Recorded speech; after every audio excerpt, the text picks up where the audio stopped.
If this is how Mark Ruffalo reacts to having playing cards thrown at him, he's gonna hate going up against Gambit in those next few Avengers movies.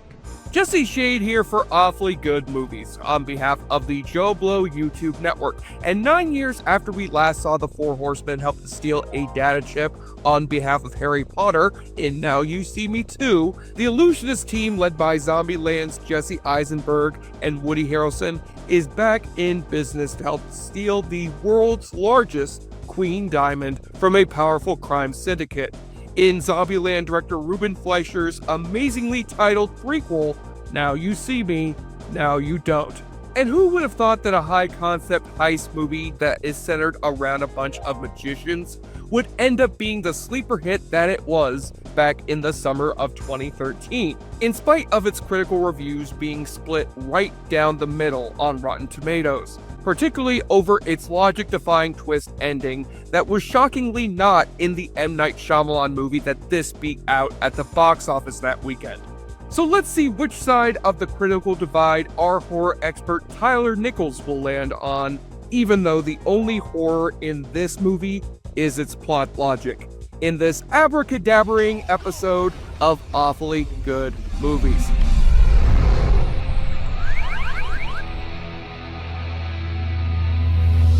I remember when I first heard about Now You See Me. A heist movie with magicians?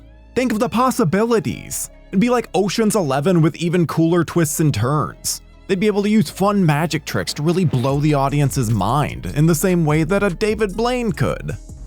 Cheese it! What the? Cheese it! Fuck! What? Cheese it! Cheese it! Magic is fun. Illusion, Michael. Trick is something a whore does for money. Yeah, how naive of me.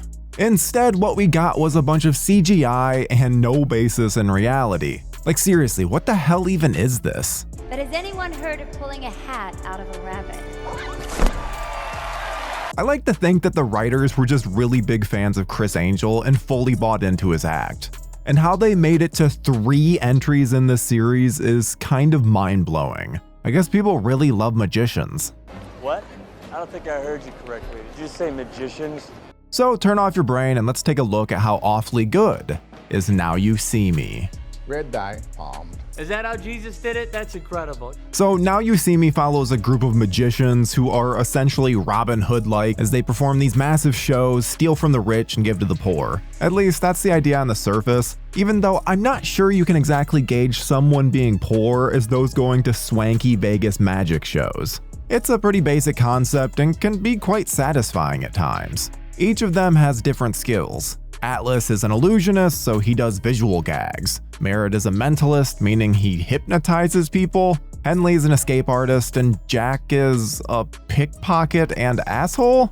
Guess they really are covering all their bases. Stop that guy! Stop that guy in the leather jacket! He's got my wallet! We get a look at each of them doing their things before they're summoned to New York by a mysterious benefactor. Even the simple magic tricks like Atlas doing a guess your card trick gets so over the top. I'll even admit they do the card trick very well in the film.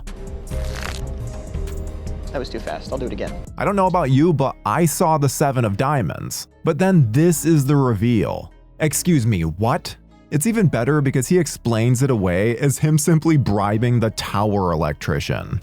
Though I suppose this gets you ready for the rest of the film. And can we talk about Jesse Eisenberg's facial hair in this? It's like seeing your little brother all grown up and trying to look more mature. Like many of his roles, Merritt McKinney is really just Woody Harrelson. His hypnotism skills are insane though. If you can say your name, you can have it. Why does the government not have this guy working for them? Instead, he's just a lowly street magician hustling people. I mean, he can literally read minds. Don't tell me, beach, cocktails, Florida? And I love that he's not using it for good, he's just blackmailing people. You want this to go away? Yes. Okay, pull out your wallet. And he can do things that are genuinely unexplainable, like seeing someone through a two-way mirror, or knowing damn near anything about someone as soon as he meets them. Isn't there a proud tradition in the FBI of men wearing dresses? Next is Jack Wilder, whose trick is that he expects someone to know his bending the spoon trick so he can steal their wallet? Huh? That seems like a really convoluted way to pickpocket someone. But hey, you do you, Jack. He also has the ability to perfectly manipulate another person's voice. What game you playing? What game you playing? We're all good at 6, move to 7. Oh, and I can't forget about when he uses playing cards as projectiles. Henley seems to be the only magician of the 4 who's actually made something of herself. She's got a pretty large audience watching her do her magic, and her trick is actually pretty real. When that timer hits 0, a tank full of flesh-eating piranhas will fall from above. Okay, never mind. I love how this movie always has to go, no, the stakes aren't high enough. We need to add something else on top of this trick to make it really impress. And I'm sure the audience just loved thinking that they were seeing someone get eaten alive by piranhas. Nothing like traumatizing people. The best part is that her reveal is literally just her yelling from the crowd, calling the trick bullshit. Whoever thought of this is a sick sadist! Ah, how satisfying for an audience member. And are any of these people actually likable? They all seem like raging assholes. Do you know how hard it is to stay in those tiny little costumes? No, I'm the main attraction. And it's great how amazed these 4 magicians, who we've seen do some pretty fantastic tricks, are absolutely blown away by this Tony Stark style hologram. It's enough to convince them to start a magic show and name themselves the 4 Horsemen. So these guys go from street performers to working a show in Vegas, showing that all you really need is friendship to succeed, or something. Tonight, we are going to rob a bank. Once they're a group, they perform some pretty wacky tricks. First, they rob a bank by seemingly teleporting this guy to his bank in Paris. That's right, they just murder this guy. End of trick. It's gone. Just kidding. It's revealed that he's dropped into a bank vault below the stage. Horsemen had already hypnotized him back in France and did everything before they had even showed up. And the funniest thing about Now You See Me is that they gloss over the most difficult aspects of the tricks pretty much at all times. Like robbing the money from the armored truck. They somehow get inside the truck and hide in the flooring. How? Well, we don't know. They already happen to be there. Writing is hard, guys. Flash paper. Then they give all these people a bunch of money and put it into their bank accounts. The explanation behind this one is that they stole the money from Michael Caine, who has been funding their magic show. I can't go fast because Michael Caine talks very slowly. But they do it in the most insane way possible, taking little bits away and revealing it to be in other people's accounts at the show until all of it is transferred. It's also revealed that everyone at the show was the victim of Caine's insurance company. It's all hilariously on point, but still surprisingly satisfying. Sometimes it's cathartic to actually see bad people get some kind of comeuppance. It's great that, with all their magic, their plan to get away is simply run through the French Quarter. There are so many instances where they could have easily been caught, but no, they get away with relative ease. One thing to know about the 4 Horsemen is that they're always 5 steps ahead. Even the long pursuit of Jack is simply a ruse to seemingly kill him off, only to bring him back in spectacular fashion.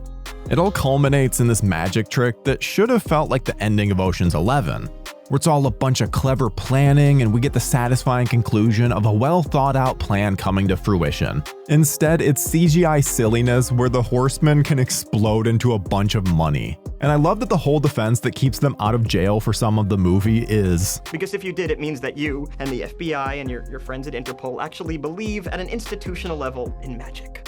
So, helpful hint to any criminal, just act like it was magic and that the arresting officers would be dummies if they believed it was possible. Works for the 4 Horsemen. Given the nature of the film, you're pretty much expecting a big twist from the jump. Something that, like a magic trick, has been set up throughout the movie and has a massive wow factor with its payoff. What we get is everything explained in excruciating detail as we find out that Mark Ruffalo was the mysterious benefactor that formed the 4 Horsemen. Well done, Mr. Wilder. That's right, after seemingly chasing them down for most of the movie, it's revealed that he's actually the son of this famous magician named Lionel Shrike and orchestrated it all. Which means that Ruffalo accusing Alma is literally just for the audience's benefit to throw them off his trail. Turns out that Ruffalo's character is trying to get payback on the bank, insurance company, and people who made the safe for creating a faulty design that resulted in his father's death. The Horsemen are his pawns to accomplish this. It's all very convoluted and kind of hilarious. It essentially means that they were just following the script versus actually contributing in any positive way. Now, does any of what I described sound to you like a thriller?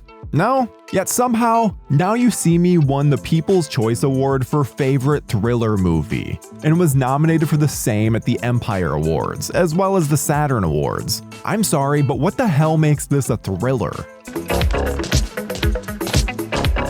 And I also want to play a little game with you, as there's something fun that I noticed during the movie. It's called, What Horror Movie Do I Know Them From?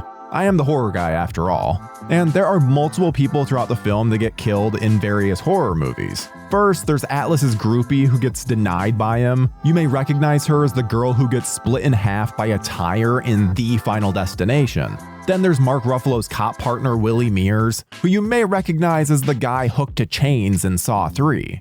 Now You See Me is the kind of film that your boomer parents watch and proclaim, I don't know how they did that, but it was pretty cool. It's silly, over the top, and requires you to suspend your disbelief like they're superheroes defending against an alien invasion. Which is why I'm giving Now You See Me an awfully good rating of a C-. It's certainly not a smart film, but it's entertaining in its stupidity. The actors are all trying their asses off to improve upon the very mediocre screenplay. I don't think I'd be quite as annoyed with the film if it weren't for the 2-hour runtime. Why is a movie about magician thieves anything over 90 minutes? I guess we'll have to see what happens in the aptly titled Now You See Me, Now You Don't, which looks likely to make an appearance on this show in the future. Thanks for watching. On the count of 3, open your eyes and tell me what you see. There's too much fucking shit on me, I can't! It's awfully good.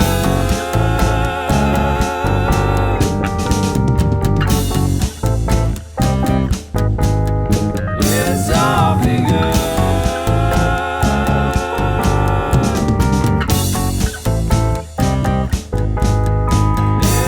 Thank you for clicking on our video, everybody. If you like what you saw here, please make sure you like the video and subscribe and share with your friends who like this sort of content. JoBlo was created by movie fans for movie fans, and we appreciate your support.